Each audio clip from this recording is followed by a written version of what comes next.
नमस्कार, मेरा नाम आलोक है। आप लाइव टीज देख रहे हैं। मुख्यमंत्री नीतीश कुमार की अध्यक्षता में कैबिनेट की बैठक संपन्न हुई है। देखिए, आज की कैबिनेट की मीटिंग में कुल 46 एजेंडों पर मुहर लगी है।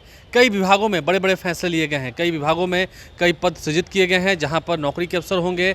कई विभागों में बड़े बड़े बदलाव हुए हैं, जैसे कि ग्रामीण कार्य विभाग में कुछ योजनाओं को स्वीकृति मिली है। कई ऐसे विभाग हैं। इसके अलावा कई बड़े बड़े जो फैसले हुए हैं, उसके बाद क्या अब और बदलाव होगा? अगले साल चुनाव होने हैं, लेकिन उससे पहले कई विभागों में जो विकास कार्य रुके हुए थे, उसे और पटरी पर लाने के लिए, विकास के कार्यों को पटरी पर लाने के लिए, उसमें तेज़ी लाने के लिए कैबिनेट की बैठक में कुल 46 एजेंडों पर जो मुहर लगे हैं, उसमें क्या फैसले हुए हैं? एस सिद्धार्थ, जो कि अपर मुख्य सचिव हैं शिक्षा विभाग के, वो बता रहे हैं। जरा सुनिए। नमस्कार। आज मंत्रिपरिषद में 46 एजेंडों पर निर्णय 46 सबसे महत्वपूर्ण जो निर्णय है, कुछ महत्वपूर्ण निर्णय मैं जानकारी आपको देना चाहता हूं। ग्रामीण क्षेत्र में निर्बाध संपर्कता हेतु मुख्यमंत्री ग्राम सेतु योजना की स्वीकृति मंत्रिपरिषद ने दी है। आपको जानकारी होगा कि पहले मुख्यमंत्री सेतु योजना संचालित थी और कुछ सालों के बाद इसको बंद कर दिया गया था। तब पुनः जो मुख्यमंत्री सेतु योजना की स्वीकृति दी गई है, जिसमें विभिन्न बहुत सारे आवेदन माननीय मुख्यमंत्री के जनता के दरबार में मुख्यमंत्री में आवेदन प्राप्त होते थे। मिसिंग लिंक है, बाढ़ में भी बहुत सारे पुल क्षतिग्रस्त हो गए हैं, बहुत सारे जर्जर पुल भी हो गए हैं, कुछ बहुत सारे पथ बन गए हैं, नए पथ जिनमें पुल नहीं है, और विभिन्न टोलों में संपर्कता हेतु पुल की आवश्यकता है। तो इसके लिए मुख्यमंत्री ग्रामीण सेतु योजना की स्वीकृति दी गई है।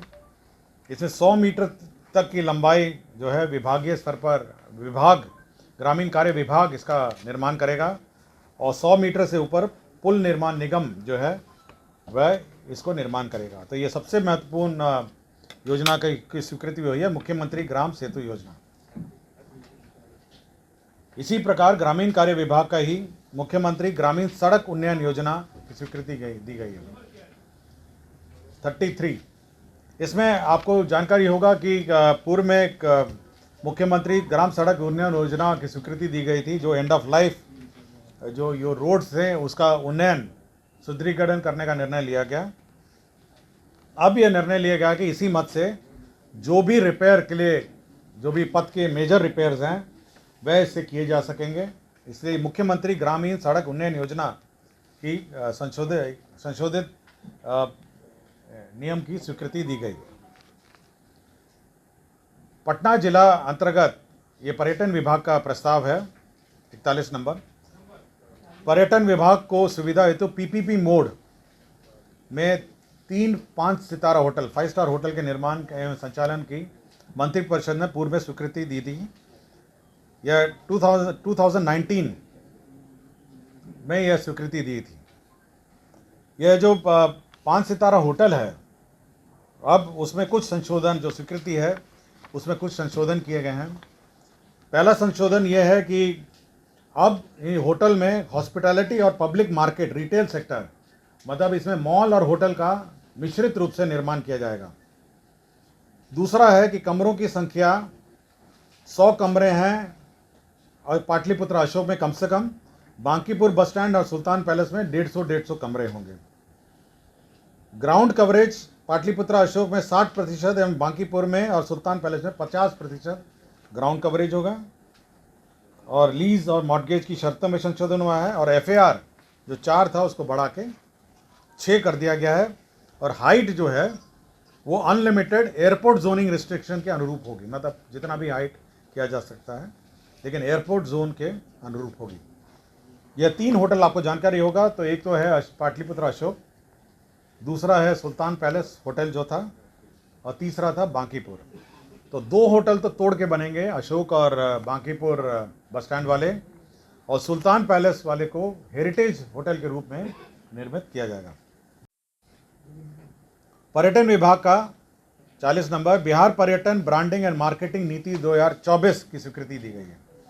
इसमें विभिन्न प्रकार के जो टूरिज्म के ब्रांडिंग है, सोशल मीडिया है, लोगो है, एयरपोर्ट हैं, बस स्टैंड हैं, जहाँ पे हाईएस्ट फुटफॉल इलाके हैं, कॉफ़ी टेबल बुक हैं, मतलब जहाँ जहाँ आपका टूरिज़्म का प्रचार प्रसार होगा, उसी का ये प्रचार प्रसार नीति की स्वीकृति दी गई है।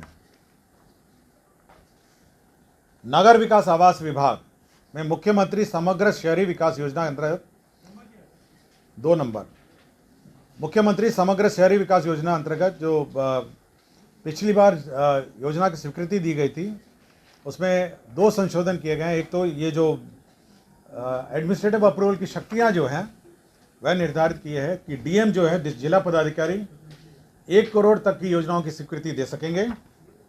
प्रमंडलीय आयुक्त है 1 करोड़ से लेकर 2.5 करोड़ तक की योजना की स्वीकृति देंगे। इस योजना में चयन जो होगी, जो समिति होगी, उसमें जिला प्रभारी जो मंत्री हैं वो अध्यक्ष होंगे, स्थानीय विधायक इसके सदस्य होंगे, जिला संबंध जिले के सभी माननीय पार्षद इसके सदस्य होंगे, जिला पदाधिकारी इसके सदस्य सचिव होंगे, पुलिस अधीक्षक इसके सदस्य होंगे, नगर पालिका नगर आयुक्त इसके सदस्य होंगे और बुडुको के जो कार्यपालक अभियंता हैं वो इसके सदस्य होंगे। तो ये मुख्यमंत्री समग्र शहरी विकास योजना जो है, जो लोकल जो शहरी क्षेत्रों में योजना का संचालन है, उसकी स्वीकृति की का लिमिट और उसकी कमेटी का अप्रूवल हुआ है। कृषि विभाग 38 नंबर, इसमें चतुर्थ कृषि रोड मैप 2023-28 डीपीआर अंतर्गत जो किसानों का उपज का जो मार्केटिंग है, जो किसानों के कृषि उपज का भंडारण है, मार्केटिंग है, विपणन है, मूल्य संवर्धन है, निर्यात है, ग्रामीण हाटों का विकास है, तो इसके लिए अलग से एक निदेशालय, कृषि विपणन निदेशालय का गठन किया गया। मतलब मार्केटिंग के लिए अलग से निदेशालय गठन किया गया है। जैसे कि आप जानते हैं कि कृषि विभाग में बहुत सारे निदेशालय है, हॉर्टिकल्चर है, एग्रीकल्चर है, उसी प्रकार अब कृषि विपणन निदेशालय का भी गठन होगा। वाणिज्य कर विभाग 42 नंबर, बिहार काराधन विवादों का समाधान अधिनियम 2024। ये आपको जानकारी होगा कि बिहार काराधन विवादों समाधान का अधिनियम 2024 में स्वीकृत हुआ था। इसकी लास्ट डेट जो था आवेदन देने की 25/8/2024 थी। अब इसका अवधि विस्तार कर दिया गया है 6 महीने के लिए, 6 महीने के लिए।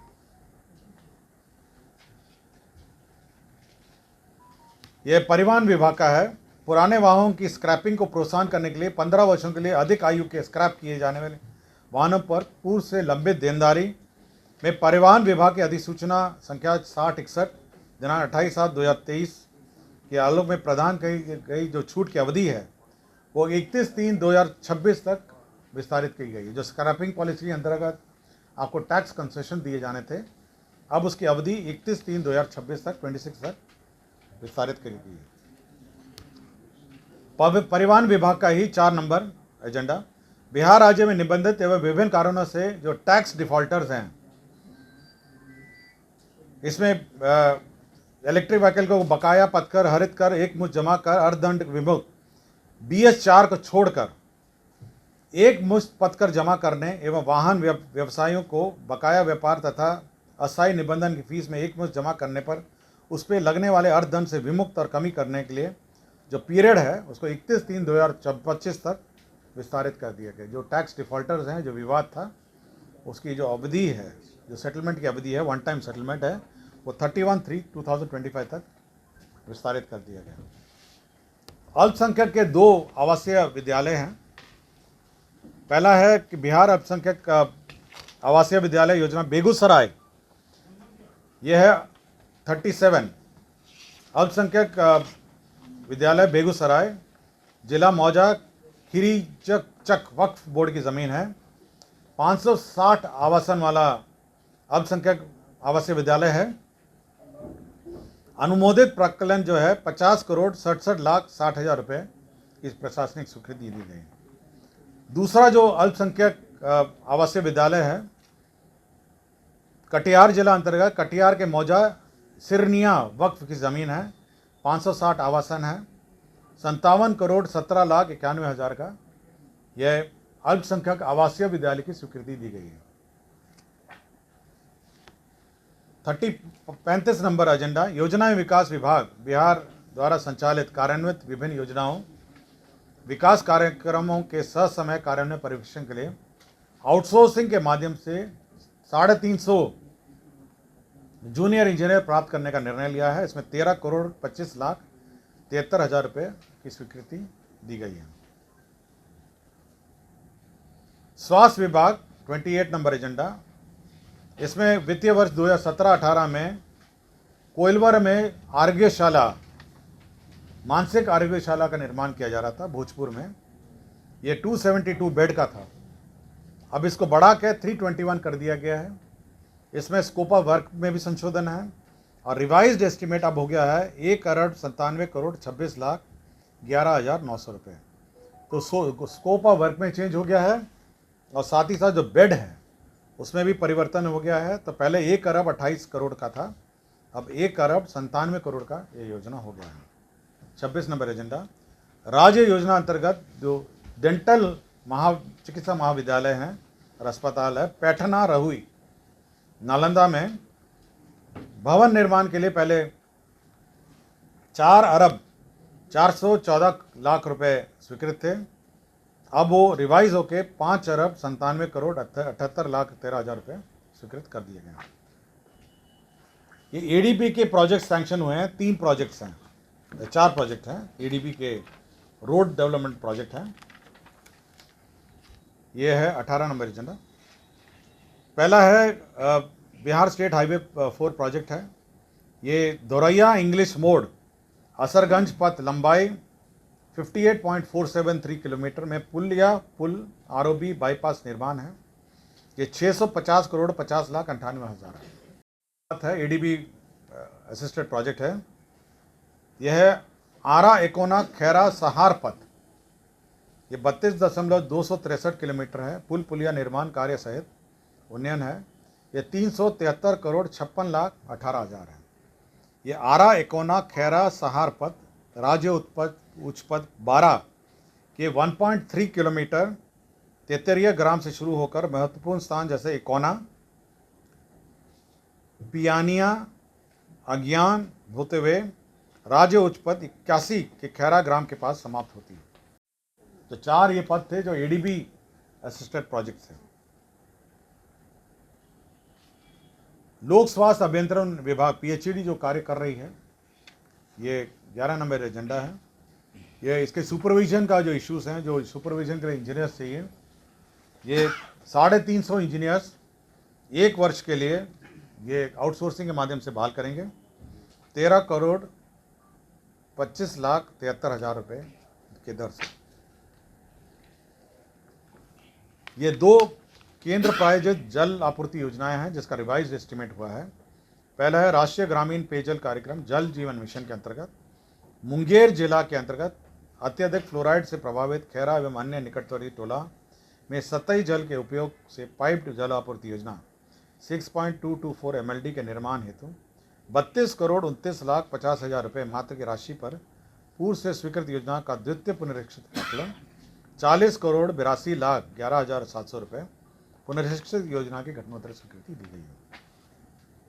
लोक स्वास्थ्य अभियंत्रण विभाग में ही सेम योजना है। केंद्र प्रायोजित योजना अंतर्गत त्वरित जल आपूर्ति कार्यक्रम के अंतर्गत सब मिशन के अंतर्गत पटना जिला के मनेर प्रखंड के अत्यधिक आर्सेनिक से प्रभावित 25 ग्रामों के सतही जल के उपयोग से पाइपलाइन जल आपूर्ति योजना 75,54,00,000 रुपये। इसका रिवाइज एस्टिमेट अब हो गया 1,13,80,47,000 रुपये।